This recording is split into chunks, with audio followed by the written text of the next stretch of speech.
Hello students, in this video we are going to discuss about the derivation of Kc।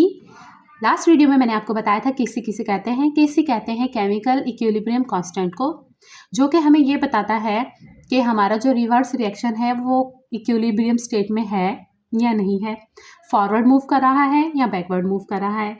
इसके अलावा हमें ये भी बताता है कि प्रोडक्ट की क्वांटिटी कितनी है और रिएक्टेंट की क्वांटिटी कितनी है ड्यूरिंग द इक्विलिब्रियम और ड्यूरिंग द रिवर्सिबल रिएक्शन। ठीक है, अब हम इसकी जो है वो डेरिवेशन स्टार्ट करेंगे। डेरिवेशन स्टार्ट करने से पहले हमने जो है थ्योरेटिकल एक्सप्रेशन ले लेनी है, केमिकल एक्सप्रेशन। ठीक है, कोई सी भी। फॉर एग्जांपल देखें, a moles of a is reacting with b moles of b to produce c moles of c plus, या फिर एंड भी बोल सकते हैं आप, d moles of d. Okay, देखिए मैंने आपको कल भी बताया था लास्ट वीडियो में कि केमिकल इक्विलिब्रियम में क्या होता है कि फॉरवर्ड और बैकवर्ड रिएक्शन दोनों एक साथ हो रहे होते हैं, तभी हम उसे केमिकल इक्विलिब्रियम कहते हैं। ठीक है, अब देखें फॉरवर्ड रिएक्शन का रेट यानी कि स्पीड ऑफ चेंजिंग। ठीक है, क्या होगी, हम फॉरवर्ड कौन सा है, ये वाला, जब रिएक्टेंट जो है वो कन्वर्ट हो रहा है किसमें, प्रोडक्ट में। बैकवर्ड कौन सा है, ये वाला, ये बैकवर्ड, ये फॉरवर्ड, जब रिएक्टेंट प्रोडक्ट कन्वर्ट हो रहा है रिएक्टेंट में। तो rate of forward reaction is directly proportional to concentration of a into concentration of b. Where will the mole goes, mole यहाँ रहेंगे, कहाँ, मोल जो है वो पावर बन जाएंगे। ठीक है, अब ये हो गया reaction, rate of forward reaction.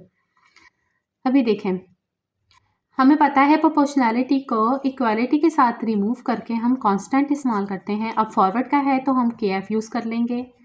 Again A moles of A into B moles of B। ठीक है, ये हो गया फॉर फॉरवर्ड।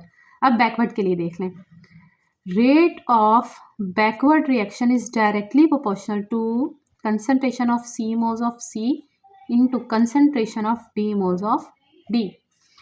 प्रोपोर्शनैलिटी को इक्वालिटी के साथ रिमूव करेंगे और कांस्टेंट यूज़ करेंगे। ठीक है, ये आपको ऑलरेडी पता है कि जब भी प्रोपोर्शनैलिटी को हटाते हैं इक्वालिटी की सैम्पल से तो हम कांस्टेंट यूज़ करते हैं। कांस्टेंट यहाँ पे हमने के इसलिए इस्तेमाल किया है क्योंकि हम डेरिवेशन कर रहे हैं किसकी, Kc की। ठीक है, केमिकल इक्विलिब्रियम की, तो हम कांस्टेंट भी यहाँ पर K ही यूज़ कर रहे हैं। सही हो गया, दोनों इक्वेशंस को आपस में कंपेयर करना है। देखिए हमें पता है रेट ऑफ फॉरवर्ड रिएक्शन बराबर होता है रेट ऑफ बैकवर्ड के। दोनों की वैल्यूज पुट करेंगे। फॉरवर्ड की वैल्यू क्या है, KF into A moles of A concentration of B moles of B is equal to RB की वैल्यू हम पुट करेंगे, KB concentration of C moles of C into D moles of D। अब हमने क्या करना है, कॉन्स्टेंट्स को एक साइड पे ले जाना है और वेरिएबल्स को दूसरी साइड पर। ठीक है, ये मैथ्स का रूल है तो सबको पता है। कॉन्स्टेंट कैसे एक साइड पे आ जाएंगे, देखें, KF upon KB is equal to C moles of C into concentration of D moles of D upon concentration of A moles of A into concentration of B moles of B। ठीक है, अब देखें, हम सबको पता है कि ratio of forward to the ratio of backward, ratio of forward to the ratio of backward बराबर होता है KC के। ठीक है, KC के बराबर होता है, तो हम इन दोनों रेशियोज की जगह KC को पुट कर सकते हैं, just like that. KC is equal to concentration of C moles of C into concentration of D moles of D upon concentration of A moles of A into concentration of B moles of B। ठीक है, अब देखें, ये value बराबर है किसके, हमें पता है प्रोडक्ट के। ठीक है, और ये वाली वैल्यू बराबर है किसके, हमें पता है रिएक्टेंट के। तो हम अपनी इक्वेशन को इस तरह से भी लिख सकते हैं कि KC is equal to concentration of product upon concentration of reactant. देखिए ये थी सिंपल सी डेरिवेशन किसकी, केसी की। केसी को हम इस तरह से इजीली ड्राइव कर सकते हैं। तो ये आपसे पूछे व्हाट इज केसी, आप कहेंगे KC is the chemical equilibrium constant, बहुत इजी सा जवाब।